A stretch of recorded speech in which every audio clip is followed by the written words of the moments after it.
All right, so the point of this video is going to be to hopefully help you understand how the supply curve shifts based on the determinants of supply, similar to the video that I made about the demand curve shifting.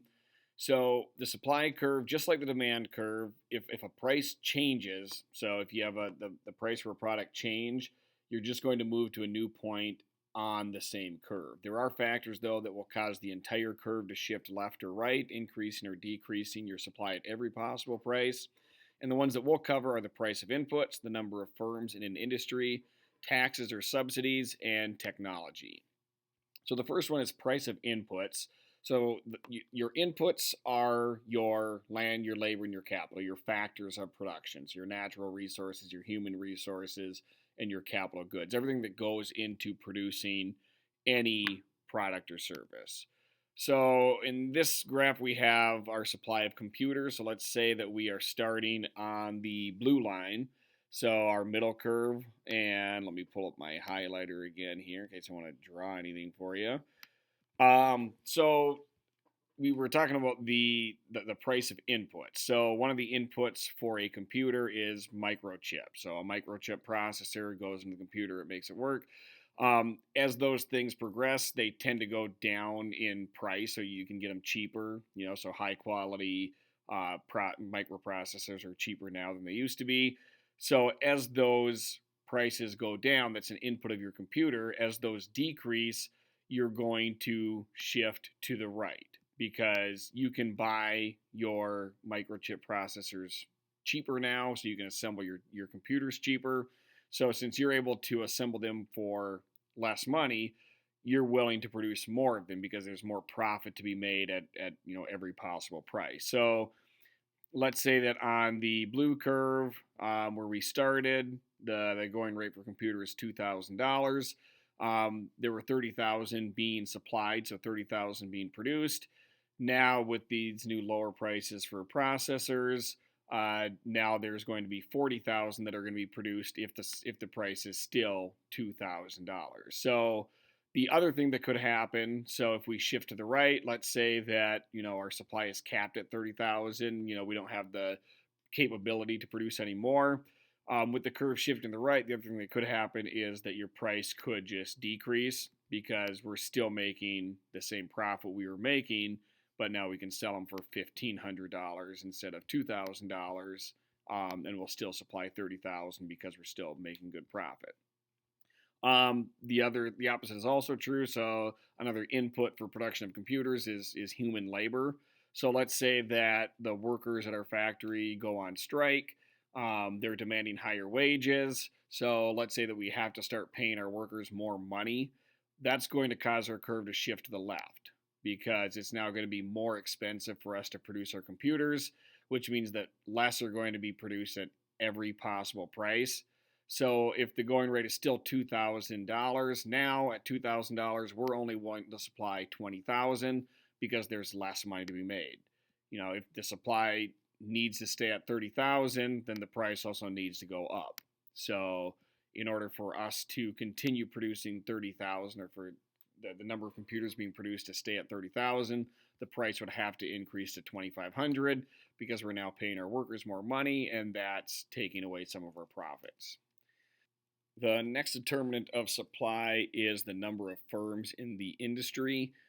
So as firms enter an industry, as new companies open up, it's going to shift the supply curve to the right. And if you have businesses that were producing an item that go out of business, that would shift the supply curve to the left. So let's say that we are looking at the supply of motorcycles. So on the green curve, which is where we're going to be starting out at, let's say that this is the number of motorcycles produced in a month. And let's say that the going rate is $6,000.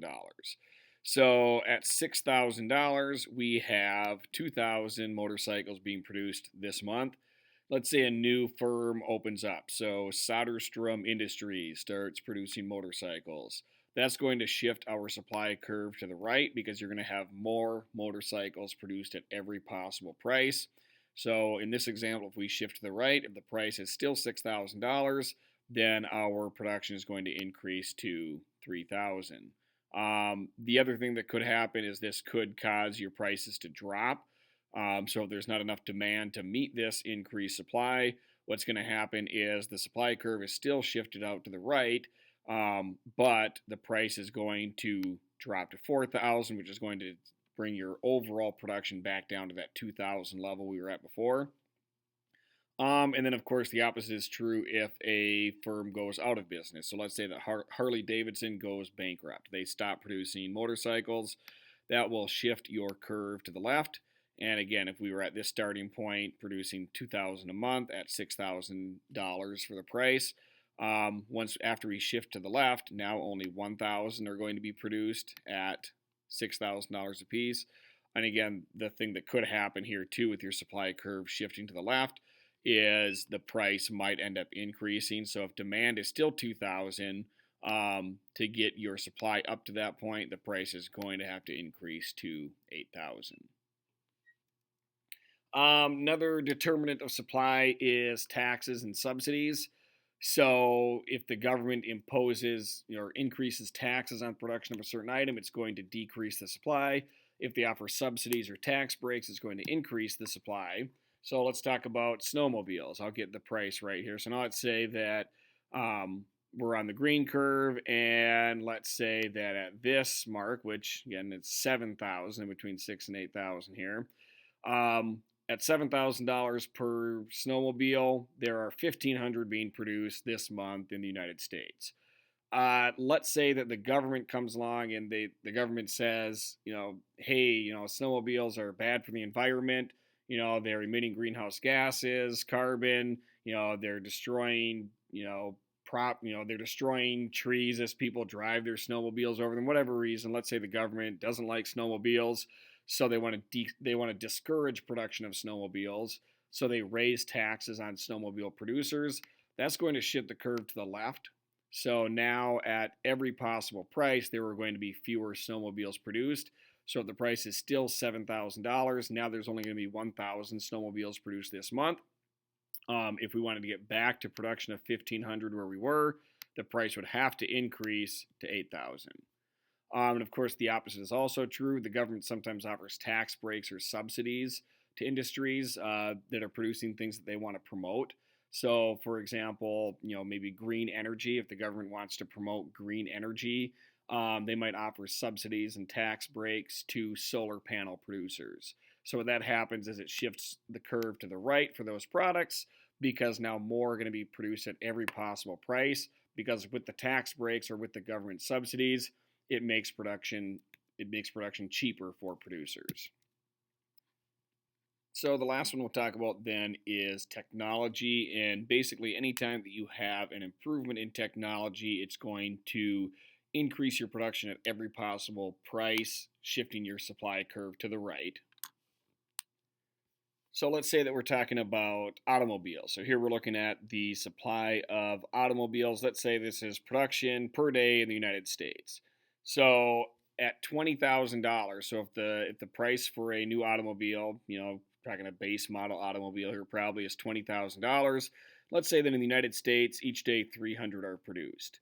When new technology comes along, so say increased robotics or artificial intelligence, comes along and makes production at automobile factories more efficient, you're going to see the curve shift to the right, and more are going to be produced at every possible price. A real world example of this from a long time ago would be the assembly line. So when the assembly line came out, now you have the cars going down the line, each person doing one very specific item on that car.